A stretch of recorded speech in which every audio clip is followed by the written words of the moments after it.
সিকিম দার্জিলিং ভ্রমণের আজকের পর্বে দেখবেন উত্তর সিকিমের লাচুং এর দর্শনীয় স্থান ভ্রমণ শেষে কিভাবে আমরা দার্জিলিং গিয়েছিলাম। এছাড়া ভিডিও ডেসক্রিপশন বক্সে পূর্বের 5টি ভিডিওর লিংক দেওয়া আছে, ইচ্ছা করলে আপনারা সেগুলি আগে দেখে আসতে পারেন। পুরো ভিডিওটি দেখতে প্রথম থেকে শেষ পর্যন্ত আমাদের সাথেই থাকুন।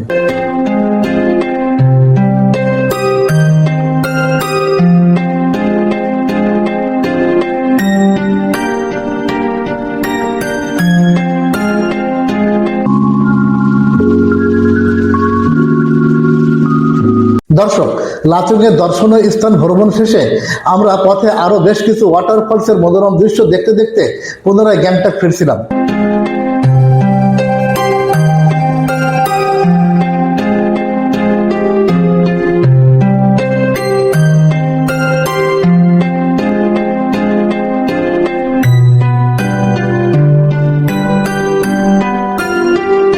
গ্যাংটকে আসার পথে দেখতে পাবেন সবুজে ঘেরা উঁচু পাহাড়, নদী, ঝর্ণা সহ প্রকৃতির অপরূপ নৈসর্গিক সৌন্দর্য, যে সৌন্দর্যগুলো আপনাদেরকে মুগ্ধ করবে।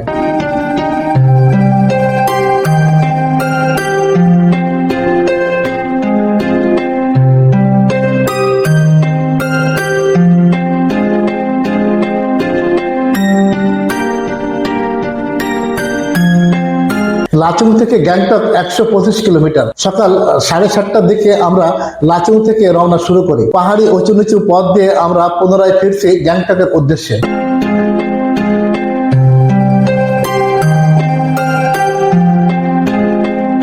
দুপুর 1টায় আমরা পৌঁছে গেলাম গ্যাংটকের বদরা স্টেশনে। সেখান থেকে 300 টাকা দিয়ে একটি ট্যাক্সি নিয়ে চলে এলাম গ্যাংটকের দার্জিলিং স্ট্যান্ডে।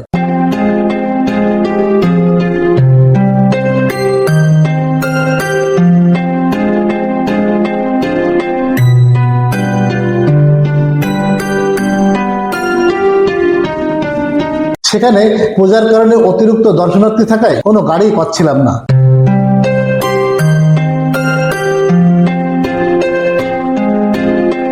আপনাদের জানিয়ে রাখি, গ্যাংটক থেকে দার্জিলিং 98 কিলোমিটার।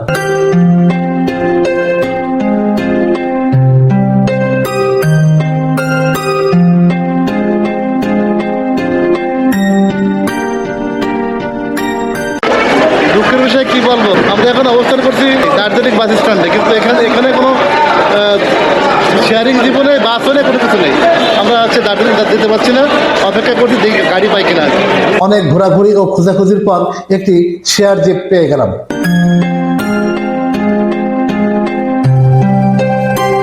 দার্জিলিং বাস স্ট্যান্ডে এসে আমরা গাড়ি পাচ্ছিলাম না, অবশেষে আমরা শেয়ার জিপে যাচ্ছি।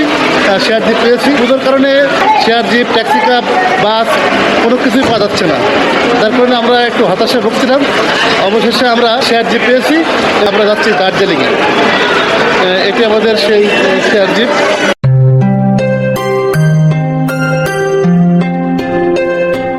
লাচুংয়ের বিভিন্ন দর্শনীয় স্থান দেখার পর আমরা পুনরায় গ্যাংটকে ফিরে এসেছি। গ্যাংটকে এসে আমরা এখন অবস্থান করছি দার্জিলিং বাস টার্মিনালে। এখানে এসে আমরা যাচ্ছি এখন দার্জিলিং এ। এখানে আসার পরে একটা বিচিত্র অভিজ্ঞতা হয়েছে।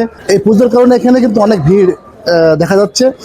বিশেষ করে গ্যাংটক, সিকিম, দার্জিলিং, কালিম্পং সহ বেশ কিছু স্পটে এখন পর্যটকদের অনেক ভিড় লেগে আছে, যার কারণে প্রত্যেকটা স্পটে কিন্তু গাড়ির সংকট দেখা দিয়েছে। আমরা এখন দাঁড়িয়ে আছি দার্জিলিং এর বাস টার্মিনালে। আমরা যাবো এখন দার্জিলিং এ। এখানে এসে আমাদের সমস্যা হয়েছে যে আমরা গাড়ি পাচ্ছিলাম না। পরে আমরা শেয়ার জিপে পেয়েছি। শেয়ার জিপে একটু ভাড়া বেশি দিয়ে আমাদের যেতে হচ্ছে। ভাড়া নিয়েছে 600 টাকা, অর্থাৎ এখানে 350-400 টাকা ভাড়া নিয়ে থাকে অন্যান্য সময়। কিন্তু এখন যেহেতু গাড়ি পাওয়া যাচ্ছে না, বেশি দামে টিকিট কেটে আমাদেরকে যেতে হচ্ছে দার্জিলিংয়ে। আমরা দার্জিলিং যাওয়ার পর সেখানে দর্শনীয় স্থানগুলো ঘুরবো আর সেগুলো আপনাদেরকে দেখানোর চেষ্টা করব। দুপুর 2টার দিকে জিপটি দার্জিলিং এর উদ্দেশ্যে রওনা করলো।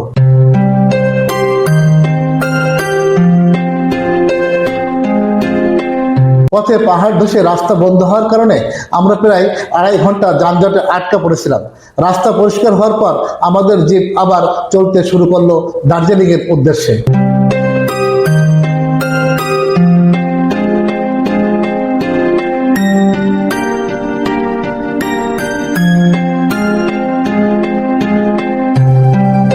প্রায় 2 ঘন্টা পর সন্ধ্যার দিকে আমরা রংপুতে যে পাসপোর্টে এক্সিট সিল মেরে আবার জিপে উঠলাম।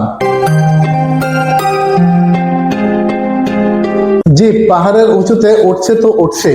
এভাবে চলতে চলতে দার্জিলিং পৌঁছানোর 1 ঘন্টা আগে জিপের ড্রাইভার রাস্তায় আমাদের একটি টি ব্রেক দিলেন।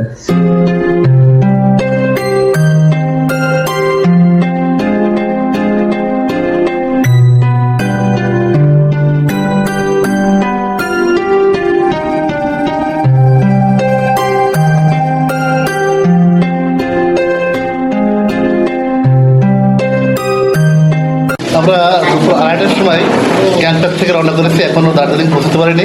আমাদের জিপের ড্রাইভার আমাদের দার্জিলিং দিয়েছেন, আমরা এখন চা খাচ্ছি। এখনো 1 থেকে 1 ঘন্টা 10 মিনিট সময় লাগবে আমাদের দার্জিলিং পৌঁছতে। সেখানে নেমে চা নাস্তা খেয়ে ফ্রেশ হয়ে আবার জিপে উঠলাম। এবার ঘন্টাখানেক পর আমরা রাত 8:30টার দিকে দার্জিলিং পৌঁছলাম। দার্জিলিংয়েও অসংখ্য দর্শনার্থীর ভিড় থাকায় হোটেল পেতে বেগ পেতে হলো।